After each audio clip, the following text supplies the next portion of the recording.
Hi guys, it's Miss Kelsey from Sycamore Hills, and I've been reading a lot of fairy tales, folk tales lately.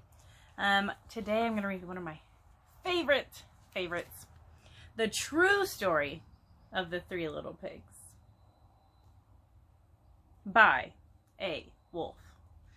It's as told by Jon Scieszka, okay, and this is from the wolf's point of view. The true story of the Three Little Pigs.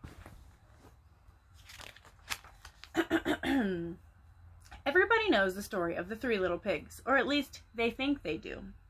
But I'll let you in on a little secret.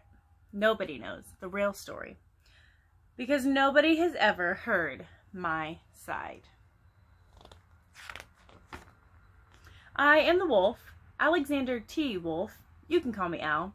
I don't know how this whole big bad wolf thing got started, but it's all wrong. Maybe it's because of our diet.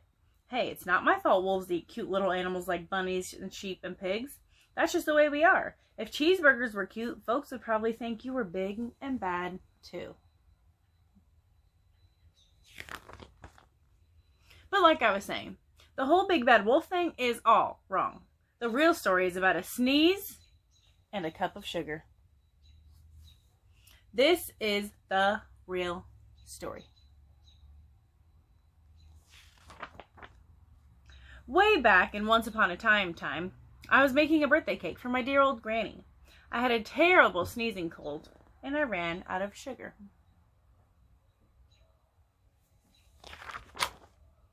So I walked down the street to ask my neighbor for a cup of sugar. Now, this neighbor was a pig, and he wasn't too bright either.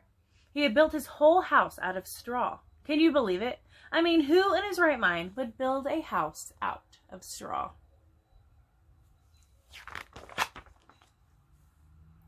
So, of course, the minute I knocked on the door, it fell right in. I didn't want to just walk into someone else's house, so I called, little pig, are you in? No answer. I was just about to go home without a cup of sugar for my dear old granny's birthday cake. That's when my nose started to itch. I felt a sneeze coming on. Well, I huffed, and I snuffed, and I sneezed a great sneeze. So he wasn't huffing and puffing and blowing their house down. He just sneezed, and the pig's house just fell. And you know what? That whole darn straw house fell down, and right in the middle of the pile of straw was the first little pig, dead as a doornail. He had been home the whole time.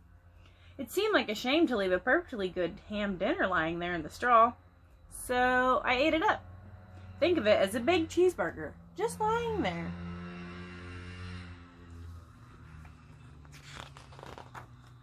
I was feeling a little better, but I still didn't have any cup of sugar. So I went to the next neighbor's house. This neighbor was the first little pig's brother. He was a little smarter, but not much. He had built his house out of sticks. I rang the bell on the stick house. Nobody answered. I called, Mr. Pig, are you in? He yelled back, go away, wolf, you can't come in. I'm shaving the hairs on my chinny chin.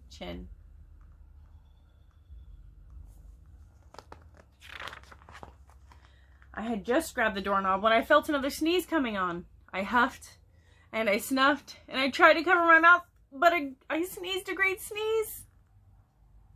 And you're not going to believe it, but this guy's house fell down just like his brother's. When the dust cleared, there was a second little pig, dead as a doornail. Wolf's honor.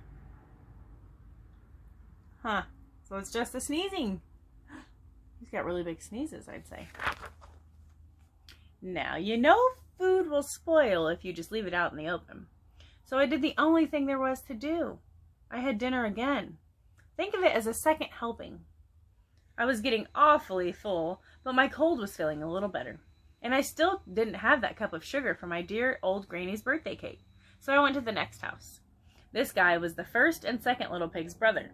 He must have been the brains of the family because he had built his house out of bricks. I knocked on the brick house. No answer. I called, Mr. Pig, are you in? And do you know what that rude little porker answered? Get out of here, wolf. Don't bother me again.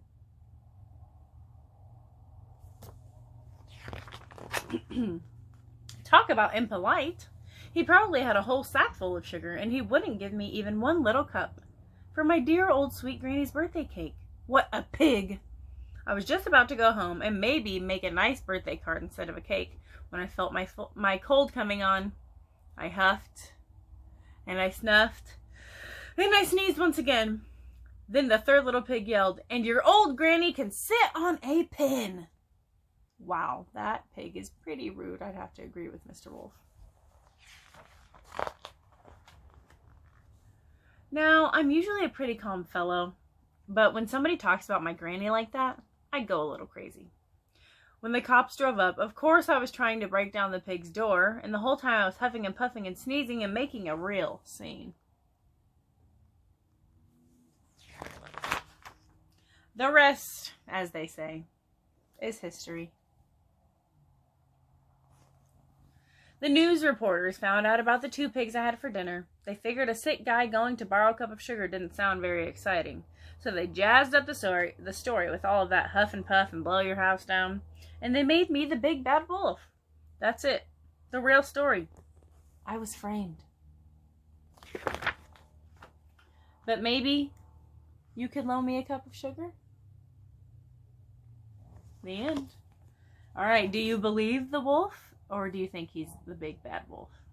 I don't know. It's hard to tell. But he gives a pretty strong story. Alright guys, I hope you enjoyed one of my favorites. My favorite versions of the 3 Little Pigs. See you next time. Bye!